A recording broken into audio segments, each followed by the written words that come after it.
On today's show, the Atlanta Hawks try desperately at certain times in the fourth quarter and overtime to lose against the Dallas Mavericks at home. But in the end, the Hawks emerge victorious and get back to that coveted spot at 500 for the season where the Hawks seem to live. We'll get into all of what transpired in this game, the context, the future, and more coming up. You are Locked On Hawks, your daily Atlanta Hawks podcast. Part of the Locked On Podcast Network. Your team every day.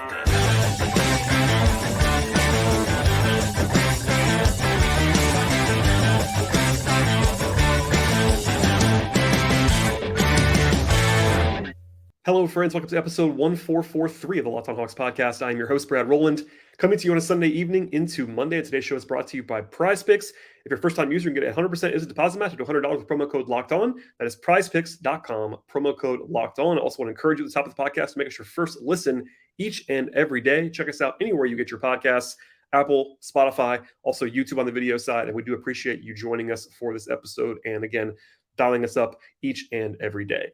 Today's show, we'll get into what became a pretty wild basketball game, to be honest. It was an early game by evening standards. It was a 6 o'clock start. The Hawks win this game 132-130 in overtime.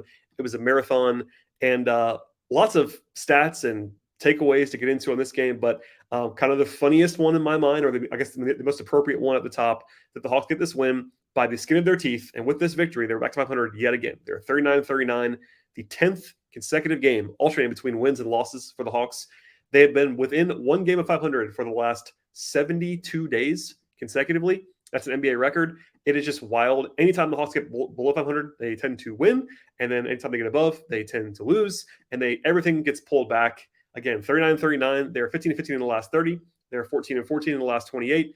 They're 13-13 in the last 26, and so on and so on. Their point differential for the season is now -1. And that's not per possession or per 100 possessions. They've scored one fewer point than their opponents total over 78 games. They're also 24-24 against the East and 15-15 against the West. It is a remarkable synergy for this Hawks team. It's insane.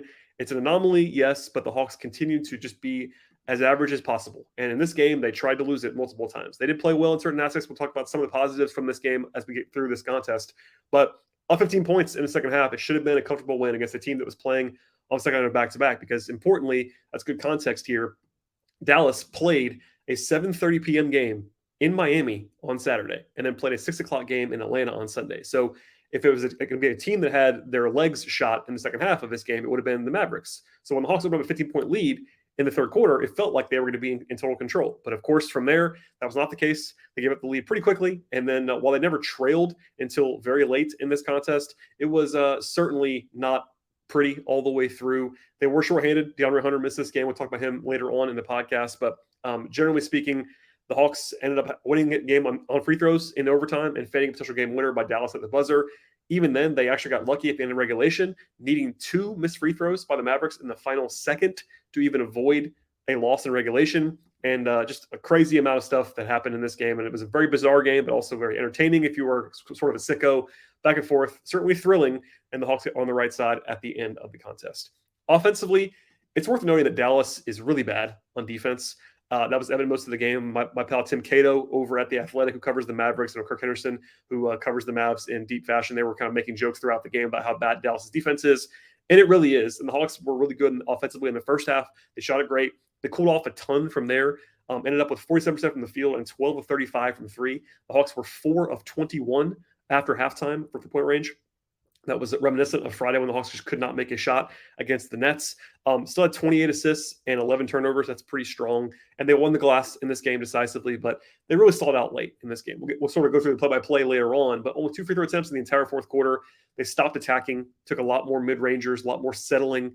Not horrible shots, but not great ones either. It's been a Hawks problem all year long. Both Young and Murray in particular really started to settle in the second half to their detriment for the Hawks. And the Mavs took 10 more free throws than the Hawks did. And there you go on that. Fortunately for Atlanta, Dallas missed 10 free throws. They were 22 of 32, including the 2 big ones at the end of regulation. Offensively, it wasn't like it was awful. In fact, they had 7 players with at least 13 points. That's usually a pretty good sign of good balance. And they didn't play all that well in the second half, but they got pretty lucky to win it. But still, offensively, on the whole, the numbers look fine. If you adjust for Dallas' defense, it's more like decent, not terrible, but it was much better in the first half than it was in the second. Defensively, I thought the Hawks were actually pretty good in this game. Now, granted, Dallas missed a lot of open shots. The guys who are their best players, Luka and Kyrie, made a lot of difficult shots. I thought Kyrie in particular was awesome in this game from a shot making perspective. But the supporting pieces for Dallas, the catch and shoot guys, did not have a good game. And then also Kyrie and Luka, for as good as they were, combined to shoot 4 of 18 from three. So some bullets dodged there for Atlanta. They were 10 of 38 from three were the Mavericks in this game. Kyrie had 41. They did a pretty good job on Luka overall in this spot. I thought Saddiq Bey played his best defensive game in a while for the Hawks. They didn't force a ton of turnovers in this game, but when they did, they made them count. 23 points off turnovers for the Hawks in this game defensively. That's obviously quite important and helpful. They fouled way too much, leading to those free throw attempts we talked about earlier. But in general, it was a pretty solid defensive performance from the Hawks. It wasn't perfect, but Dallas is really good on offense, and the Hawks did a pretty good job, especially when you factor in that they were without DeAndre Hunter. Before we get into the game, actually, a pretty important update on DeAndre. He missed a second straight game today and had an MRI on Saturday that, quote, revealed a bone bruise and a muscle strain, end quote, in his left knee. The Hawks said he's day-to-day, but reading that is not terribly encouraging. Anytime you have a bone bruise, that's probably not going to be a short-term thing. It wouldn't surprise me if Hunter was out for a little bit. Obviously, it was intentionally vague from the team. They just ruled him out for today's game. The Hawks play again on Tuesday, so we'll see on Monday evening when they release the injury report if Hunter is even upgraded to questionable or something like that. But a bit of an ominous update because, while Hunter has his faults, the Hawks do need him defensively in a big way. And being without him in recent days has not been great. The Hawks finally won a game, though, without him. And I believe they were 3-10 coming in without Hunter. Maybe it was 3-9, something like that. But they won this one without him, and still he's a very sort of key piece of the perimeter defense in this spot. Lastly, before we get into sort of the game flow in this game, the Hawks were favored by 3 points, which makes sense. Dallas is a little bit similar to the Hawks in a lot of ways. Good offense, bad defense. But given the situation of Dallas having to travel on the back-to-back and all of that, the Hawks had a pretty good schedule spot, full rest, and that kind of informed FanDuel, our friends over there, having the Hawks listed as 3-point favorites. And the Hawks ended up not covering that number because of the narrow margin in overtime. But it's a pretty good line, all things considered, from our friends at FanDuel. All right. We'll get into the game now, and we'll sort of save some of the other stuff for later on because there's a whole overtime period to break down as well. But in the first half, the Hawks started Saddiq Bey, and again, a pretty bad matchup to be without Hunter. But I will say, in theory, Luka is not the worst matchup in the world for Saddiq Bey. Saddiq's not playing a great defender in his time with the Hawks, but his biggest weakness on the ball, anyway, is his lack of quickness. And Luka is not quick. So that was a decent matchup for Saddiq, who I thought played pretty well. He was always pretty attentive on the ball. Off the ball, had some foibles, but I thought he was pretty decent on the ball. It was DeJounte Murray on Kyrie most of the game, and that did not go well for the Hawks. DeJounte's on-ball status has been rocked considerably, I would say reputationally this year. I think he's struggled pretty badly defensively on the ball. That was another case here. At the same time, Kyrie's awesome, so there's only so much you can do. But alas, there you go. Rotationally, no huge surprises. It was a 9-man group that the Hawks have been playing for a while. The one tweak that I will note is that the Hawks have been, for most of the year, really the entire season, they've either been having Trey play the first entire quarter, or they have a brief break for Trey in the middle of the first quarter and have him come back into the game. The last couple of games, they've been trying this thing where Trey sits for like 4 or 5 minutes at the end of the first quarter and then comes back in the second quarter. That's a notable change. Now, does it matter a ton? Maybe not, but it's just something to at least monitor because that's been a Snyder implementation. That's something that Nate did not do in previous days. I thought Murray was really good early on. He cooled off, but he was much more aggressive getting to the rim and taking threes in the first half. Started settling a little bit more as the game went along. Had a nice pass to Jalen Johnson for a dunk in the first quarter. Hawks had a nice 11-4 run at the end of the first, go up by 8 points after 12 minutes. They scored very effectively. Were 6 of 9 from 3 in the first quarter. Bogey was 2 of 2, and held Dallas down pretty well in the first. Then it was that Trey plus bench unit. Bogey had another 3. The Hawks did have 4 straight entry trips in the middle of the second quarter, including a bad turnover by Trey. It was sort of pick 6, and Quinn called a pretty exasperated timeout in the middle of that. Chicago had some foul trouble, as he is wont to do. But then they had this 5-point swing in the middle of the second quarter where Hardaway hit a 3 for Dallas, and then Murray kind of weirdly threw the ball away under the basket on the inbound for a easy bucket. So that gave Dallas the lead for the first time in a while. They did grab control back and were up by 7 until the very, very end. We'll look at a 3 at the buzzer of the first half, cut the lead down to 4. Offensively, though, it was really good. As I said before, the Hawks were awesome offensively. They had 70 points on 55 possessions in the first half, 8 of 14 from 3, won the glass. Defensively, yeah, a little bit shakier, but Dallas was missing shots. Luka and Kyrie were making tough shots, and not too bad from there from the Hawks' perspective. Obviously, being up by 4 at that point did not like have the commanding lead, but as we'll get to in a second, the third quarter was like first half great, second half, third quarter really bad, and then it was all Dallas from there until the very, very end when the Hawks were managed to pull things out. But before we get into all of that and a step-by-step breakdown of what transpired in the second half of this game, we'll get into that and more in a second. But first, a word from our sponsors on today's podcast. Today's show is brought to you by PrizePicks. If you enjoyed DFS, make sure you check out the award-winning app at PrizePicks. PrizePicks is daily fantasy made easy. It's amazing. I know that you will love it as much as I do. It is so easy to use, and I'm playing PrizePicks for quite some time now. It's really a breeze to operate within their structure. All you have to do is pick 2 to 6 players and choose whether they actually have more or less than a certain number of points or rebounds or assists. Other stats available as well. And at PrizePicks, more than 25 times the money on your entry. They offer numbers on any sport you're looking for, including the NBA, of course, but beyond that, college basketball and the NFL, college football, MLB, PGA, NHL, soccer, esports, and much more. And a whole entry can be done in just a minute or less. It's that quick and that easy. Plus, it's just you against the numbers. They have safe and fast withdrawals at PrizePicks. They're operating in more than 30 states, including Georgia, plus Canada at this point. Download the PrizePicks app or at PrizePicks.com to sign up and play daily fantasy sports right now. And if you're a first-time user, get 100% instant deposit match up to $100 with promo code LOCKEDON. Don't forget to use that promo code LOCKEDON and sign up for instant deposit match up to $100. Check it out now at PrizePicks. After kind of a middling start to the third quarter, the Hawks had their best stretch of the whole game, really. It was a 7-0 run by the Hawks on a jumper by Murray, a 3 by Collins, and then a lob dunk by Trey to Capella that forced a timeout for Dallas. That didn't even stop that run. In fact, it became a 14-2 overall run by Atlanta to go up 91-76 with 6 minutes to go in the third quarter. And I wrote this down in real time. I promise you I did this, that the Hawks are in seemingly a commanding position against a team that has tired legs on the second night of a back-to-back. And at that point, again, the Hawks would have been huge favorites to win this game because they were, again, playing a tired team and up 15 points in the second half. But right on cue, Dallas puts in JaVale McGee, who had not played the entire game at that point. I'm not saying it was all because of this, but he came in, and there was an 11-1 run immediately by Dallas. The Hawks missed 11 straight shots at one point. It was a nice block by Okongwu. That was kind of the only thing that happened that was positive in that stretch. And even then, so they got pretty lucky that Dallas did not have a great offensive stretch, but the Hawks had this wild drought. In the last 6 minutes of the third quarter, the Hawks were 1 of 13 from the field with 3 turnovers. And the only field goal that actually went in for the Hawks didn't even actually go through the rim. It was a goaltend by McGee. So the Hawks, again, 1 of 13. The one make was a goaltend. Trey was 0 of 5. Boogie was 0 of 4. The Hawks just were totally a disaster offensively in that stretch. And that let Dallas get back into the game. Now, the Hawks did lead the entire way, even despite that, because Dallas got within 1, but then Trey Boogie made some jump shots early in the fourth quarter. Kong was really good in the fourth, I thought. And then they started settling a lot more. Murray, a couple of bad shots in the mid-range. Collins had a nice second chance bucket to force a timeout to go up by 6. There was this weird stretch, actually, in the middle of the quarter where Christian Wood missed 2 free throws to give fans free Chick-fil-A in Atlanta, which is always nice. And then the Hawks had a shot clock violation on the other end of the floor. Then there was a really bad foul by DeJounte Murray in transition. After he missed a corner 3, Luka had a run out. And the worst thing you can do there if you're DeJounte is foul lightly. You either want to foul hard enough to not have the shot get up or just let him go. And he did neither. Fortunately, Luka missed the free throws. It didn't cost them. That was one where, no thanks. Not the way you want to approach that.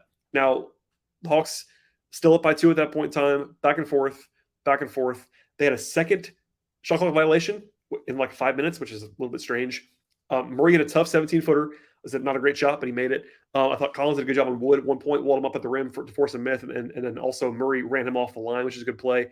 And then DeJounte and Trey both missed jump shots. Trey sort of took a hero ball 30-footer on the same possession, and then Kyrie hit a reverse layup to get back within 2.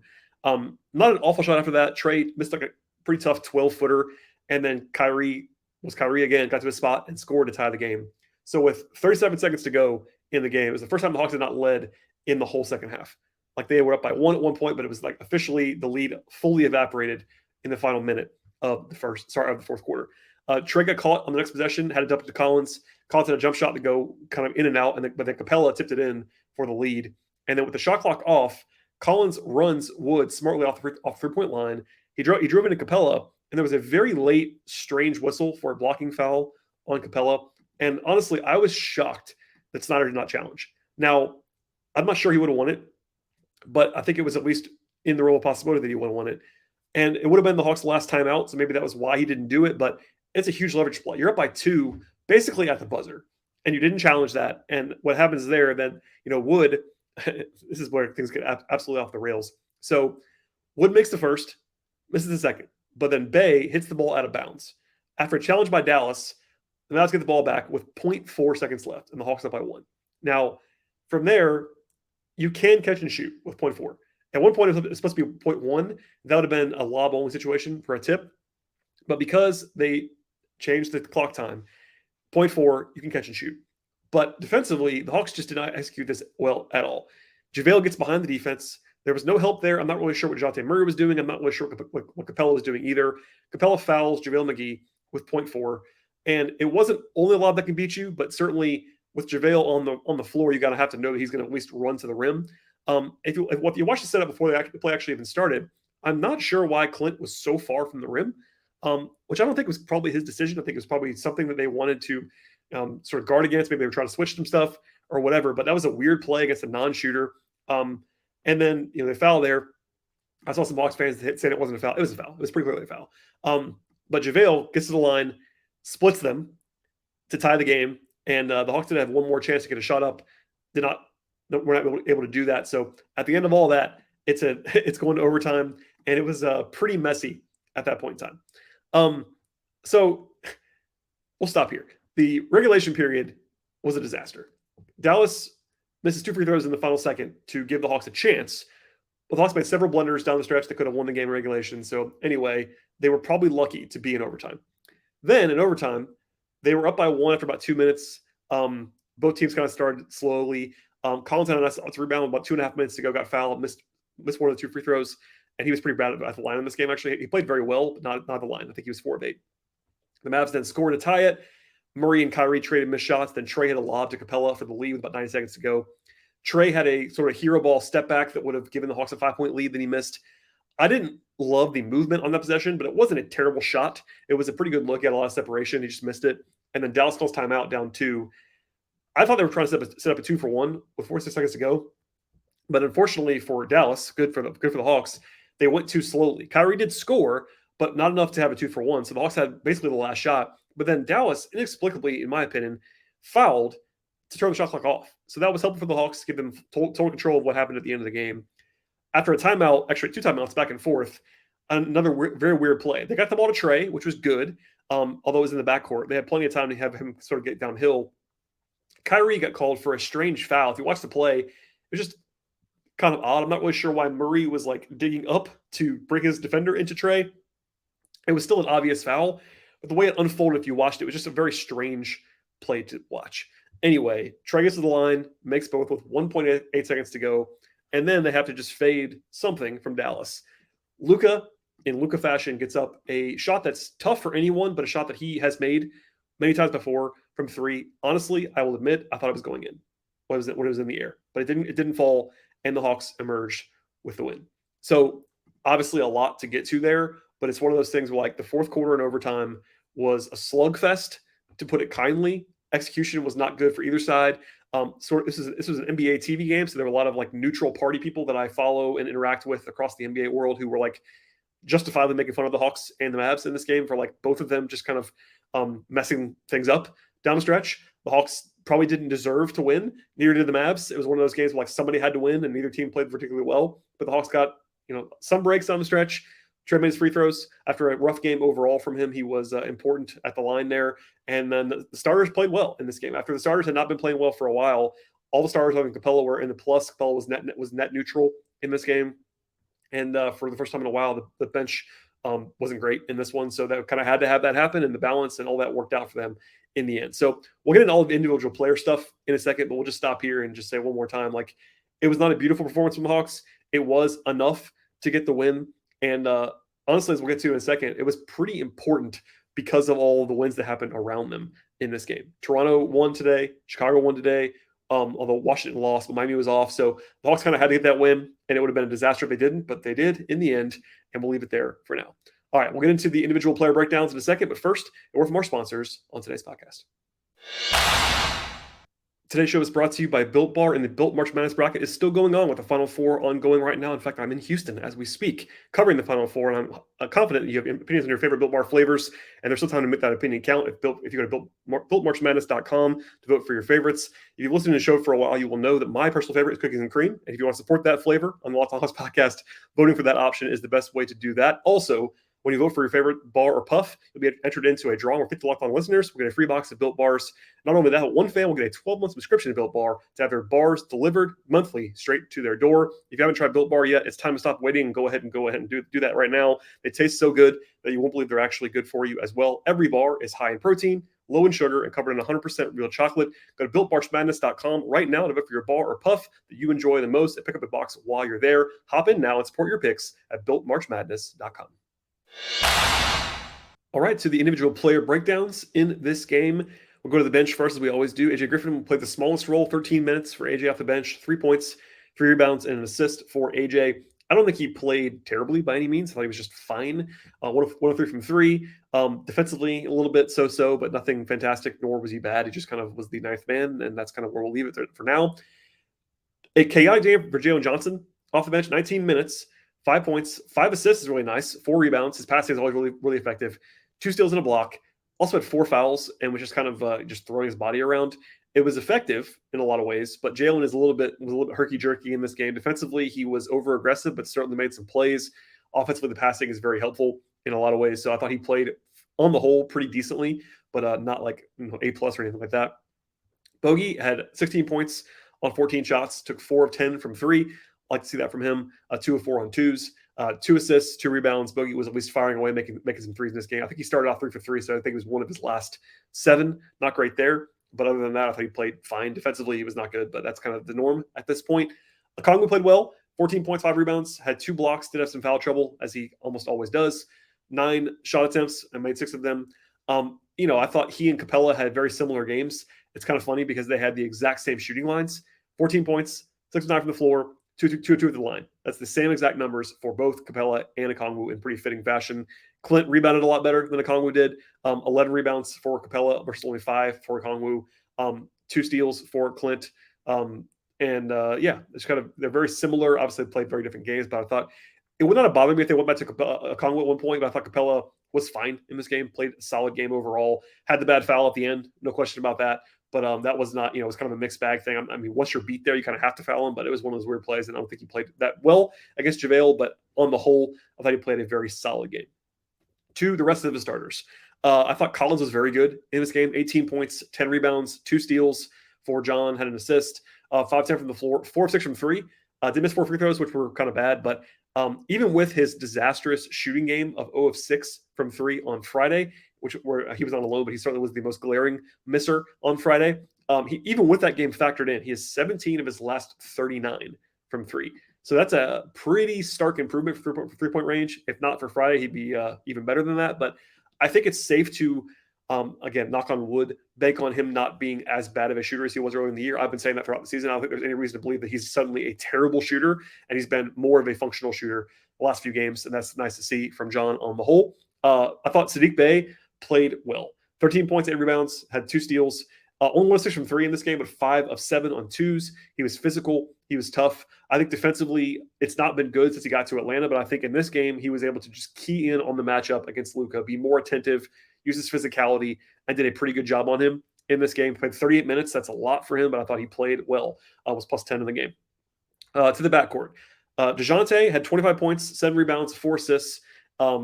I believe, he was 10 of 17 on 2s, 1 of 4 from 3.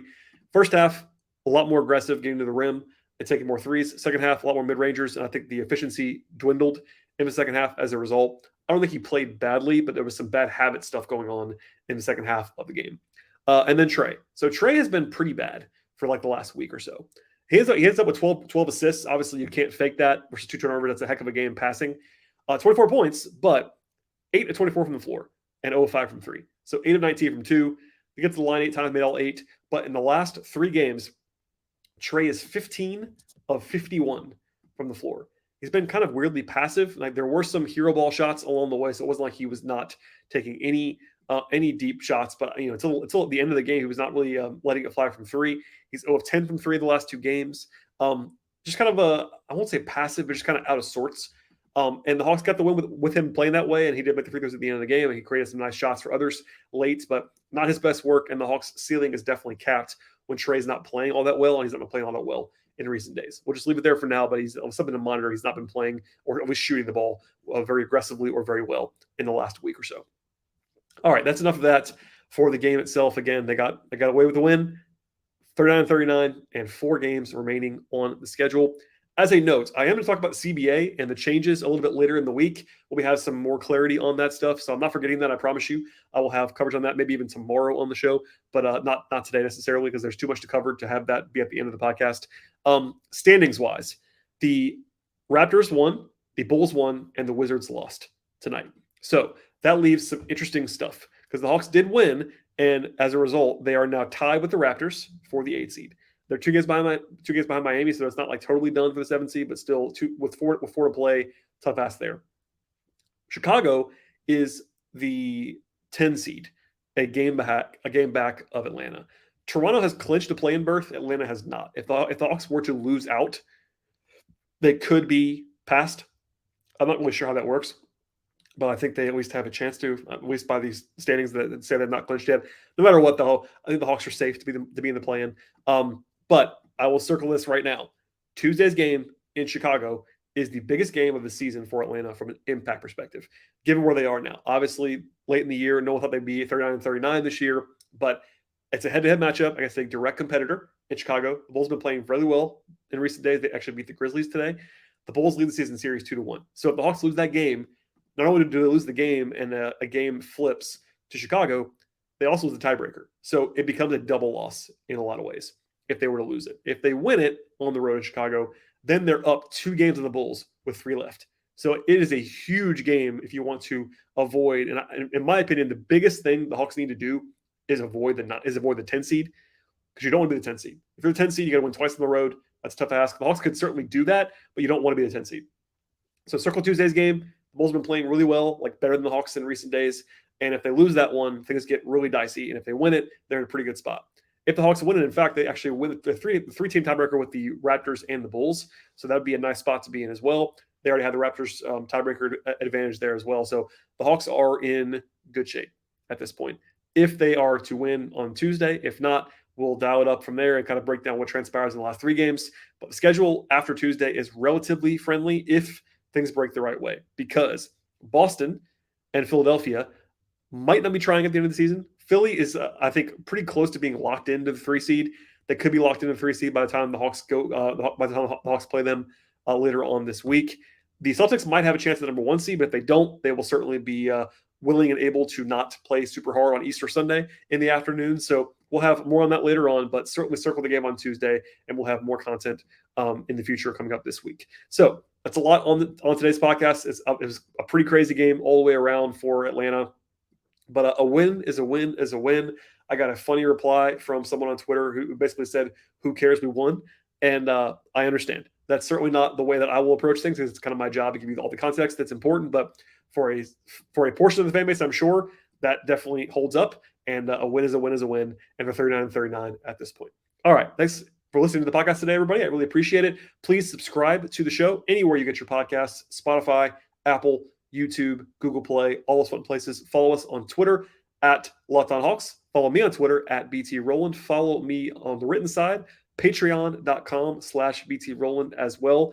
Ratings, reviews, all that stuff is appreciated. Subscribe, unsubscribe, download multiple times. We're not above asking for the gaming of the system on this podcast as well, for a little bit of extra attention, extra traffic, etc. Thank you one more time for listening. Enjoy the rest of your Sunday and have a nice start to the week. We'll see you all next time.